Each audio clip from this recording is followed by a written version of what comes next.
আওয়ালাম ইয়ারাউ ইলা আত-তায়রি ফাওকাহুম সাফাতিন ওয়া ইয়াকবিদনা মা ইউমসিকুহুন্না ইল্লার রাহমান ইন্নাহু বিকুল্লি শাইইন বাসীর। সুবহানাল্লাহ বলেন।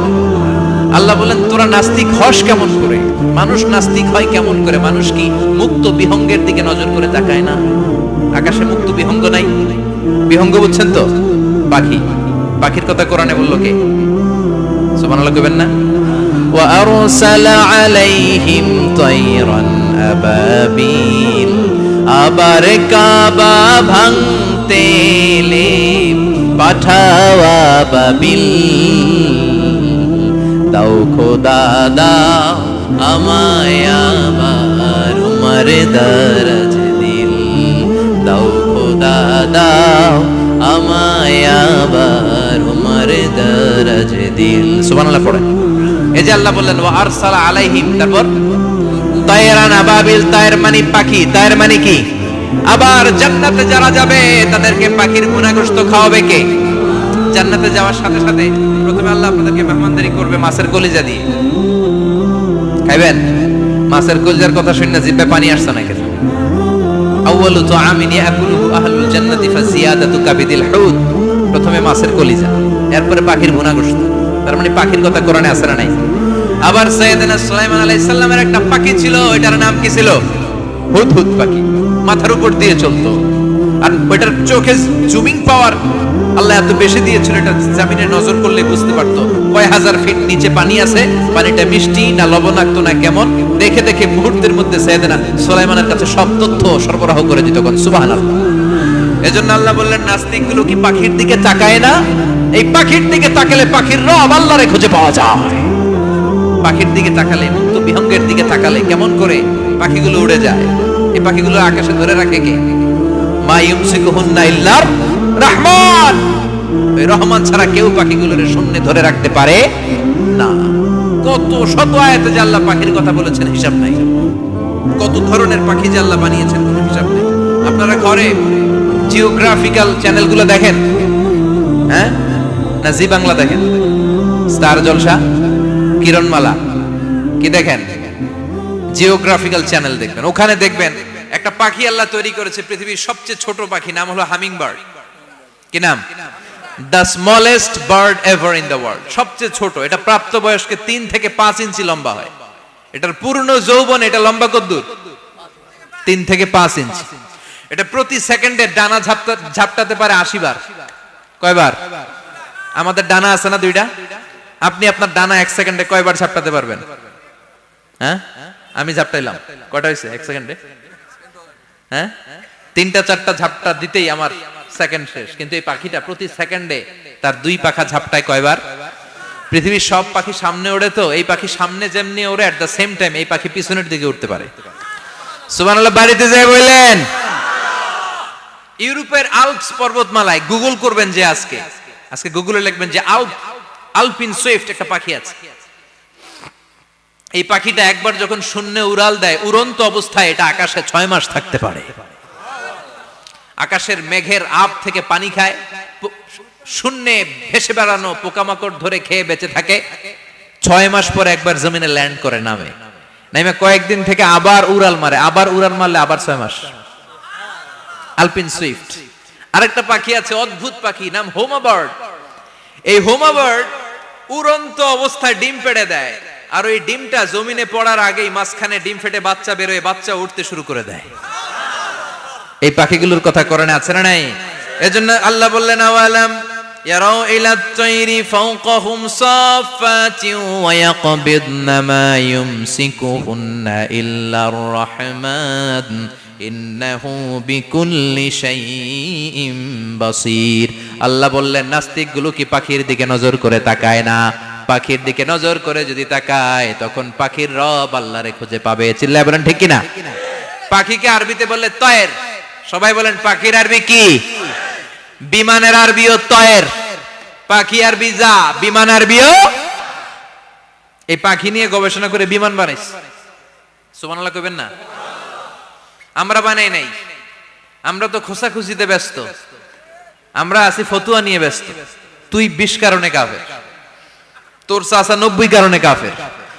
তোর চাচা মরলে যেই জায়গায় কবর দেয়া হবে ওই কবরের মাটির উপরে যে ঘাস উঠবে ওই ঘাস যে গরু খাবে ওই গরুর দুধ যে খাবে ও কাফের। আছে না নাই? খালি কাফের ফতোয়া দেয় ব্যস্ত। আমরা ফতোয়া নিয়ে রইলাম আর ওরা সব আবিষ্কার করে ফেললো। উইলবার রাইট আর অরভিল রাইট এই দুই ভাই 1903 সালে এই বিমান আবিষ্কার করেছে এই আয়াতের উপর গবেষণা করে। আওয়ালাম ইয়ারা ইলা তয়র, ওরা কি পাখি নিয়ে ভাবে না? আমাদের তো ভাবার সময় নাই, আমরা আছি মদ নিয়ে আর নারী নিয়ে আর জুয়াবাজি নিয়ে। চিল্লায় বলেন ঠিক কিনা? এমন অনেক মন্ত্রীদের হোটেল আছে যেখানে পতিতালয়ের আড্ডাখানা। চিল্লায় বলো ঠিক কিনা? মুসলমান রাজ মদ আর নারী নিয়ে ব্যস্ত, আর ইহুদি খ্রিস্টানরা আমাদের সব ঐতিহ্যকে ধারণ করেছে। উইলবার রাইট অরভিল রাইট গবেষণা শুরু করে দিল। পাহাড়ে শুয়ে শুয়ে দুই ভাই খালি পাখির ছবি আঁকে, কেমনে পাখিগুলো ডানা ঝাপটা মেরে ওঠে, কেমনে নামে। গবেষণা করতে করতে করতে প্লেন বানায় ফেললো 1903 সালে। আজ থেকে 100 বছর আগের স্টোরি শোনাচ্ছি আপনাদের। তখনকার বিমান এখনকার বিমানের মতো ছিল না। আপনি দেখবেন যে শুরুতে বিমান কেমন ছিল। শুরুতে ভাঙ্গাচুরা দুইটা পাখা নিয়ে একটু উড়ে আবার ধপাস করে পড়ে, কিন্তু আশা হারায় নাই, আবার উড়ে ধপাস করে পড়ে। আমেরিকাতে সুবিধা করতে পারেনি। ফ্রান্সের এক কিং তাদেরকে ডোনেট করেছে বিপুল অঙ্কের টাকা দিয়ে। তারা প্রথম ফ্রান্সের একটা শহর থেকে আরেকটা শহরে পৃথিবীর প্রথম প্যাসেঞ্জার প্লেন নিরাপদে ল্যান্ড করেছে। মানুষের উড়ার স্বপ্ন সফল হতে শুরু করলো। এখন বিভিন্ন ধরনের বিমান একটার পর একটা শুরু হয়েছে। এই পৃথিবীর সবচাইতে দ্রুতগামী যে বিমানটা আগে ছিল নাম ছিল কনকর্ড, যাত্রীবাহী বিমান। এটার পরে এখন একটা বাইরে হইছে বোম সুপারসনিক। কি নাম? Bomb supersonic. এত স্পিডে চলে, এই মাত্র দেখলেন এদিকে, এরপর দেখবেন নাই ওইদিকে। সুবহানাল্লাহ পড়েন। কি বিশাল বিশাল ডবল ডেকার গুলো নিয়ে শূন্যে উড়াল দেয়। A3 এয়ার বোয়িং A380 বর্তমান পৃথিবীতে সবচেয়ে বড় প্যাসেঞ্জার বিমান। কার্গো বিমান তো এগুলোর 7-8 ডবল বড় হয়।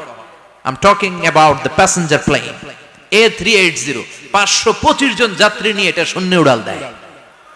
525 জন যাত্রী, কেবিন ক্রু, পাইলট, বিমানের ওজন, খাবার দাবারের ওজন, ফুয়েলের ওজন, 525 জনের লাগেজ টাগেজের ওজন, এই সব নিয়ে শূন্যে উড়াল দেয়। সুবহানাল্লাহ কইবেন না? এই বিমান আবিষ্কারের আগ পর্যন্ত গোটা বিশ্বব্যাপী সব দেশে দেশে ছিল সেনাবাহিনী আর নৌবাহিনী। বিমান আবিষ্কার হওয়ার সাথে সাথেই শুরু হয়ে গেল বিমান বাহিনী, এয়ার ফোর্স, মিলিটারি। এখন বোম সুপারসনিক বানায়, এখন ড্রোন হামলা করে, এখন মিসাইল হামলা করে, এখন স্যাটেলাইট পাঠায়। আমরাও পাঠাইছি। কি নাম? Bangabandhu satellite. We launching the Bangabandhu satellite channel last year. আমরা বঙ্গবন্ধু স্যাটেলাইটও পাঠাইছি উপরে। সবকিছু পাখির উপর গবেষণা করে হয়েছে। চিৎকার করে বলেন ঠিক কি না? এজন্য আল্লাহ ডেকে বললেন, গোলাম ওরা কি পাখির দিকে তাকায় না? পাখির দিকে যদি নজর করে একটিবার তাকাতো, নাস্তিক আর নাস্তিক থাকতে পারতো না।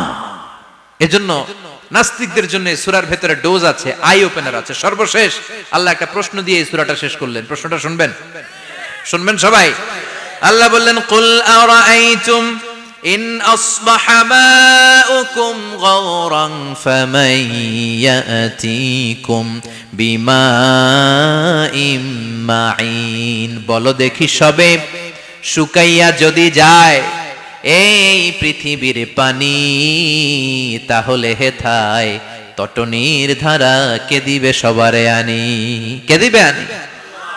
একদিন সকালবেলা ঘুম থেকে উঠছেন, টয়লেটে যাবেন, মুখ ধুবেন, স্কুলে যাবেন, অফিসে যাবেন, কাজে যাবেন, যায় দেখেন টিউবওয়েল চাপতেছেন, পানি নাই। ট্যাপ ছাড়লেন, পানি নাই। চোখের মধ্যে ময়লা, নাকে ময়লা। টয়লেটে যাবেন, পানি নাই। পুকুরে নাইমা দেখেন পানি নাই। বিশাল বিশাল মেশিন বসিয়ে মাটির নিচ থেকে ভূগর্ভস্থ পানি ওঠানোর চেষ্টা করলেন, একটা পানি নাই। এক ফোঁটা পানি গোটা বিশ্বে কোথাও নাই। কে দিব পানি আপনারে? পানি সম্পদ মন্ত্রী দিব, ডোনাল্ড ট্রাম্প দিব, শেখ হাসিনা দিবে? কেউ দিতে পারবে? এক ফোঁটা পানি বানানোর ক্ষমতা আমাদের নয়। ঠিক কিনা? পানির বৈজ্ঞানিক নাম হচ্ছে H2O। কি নাম? এই দেশে H2 নিয়ে কত কথা আছে না নাই? হাইড্রোজেনের দুইটা মলিকিউল, অক্সিজেনের একটা মলিকিউল। এই দুইটা গ্যাস, হাইড্রোজেন আর অক্সিজেন, দুই গ্যাস একসাথে মিলাইলে কি হয়? কথা বলেন। মিঠা নদীর পানি। সুবহানাল্লাহ পড়েন। আল্লাহ বললেন, ঘুম থেকে উঠে যদি দেখো পৃথিবীর সব পানিগুলো একেবারে পৃথিবীর নিচে চলে গেছে, কোন মাধ্যম দিয়ে এক ফোঁটা পানির জোগাড় আর বন্দোবস্ত করা যায় না, কে তোদেরকে পানি এনে দিবে? কথা কন। আল্লাহ ছাড়া এক ফোঁটা পানি এনে দেওয়ার মতো ক্ষমতা কারো আছে নাকি? আবার পানি থেকে পৃথিবীর সব কিছুরে বানালো কে?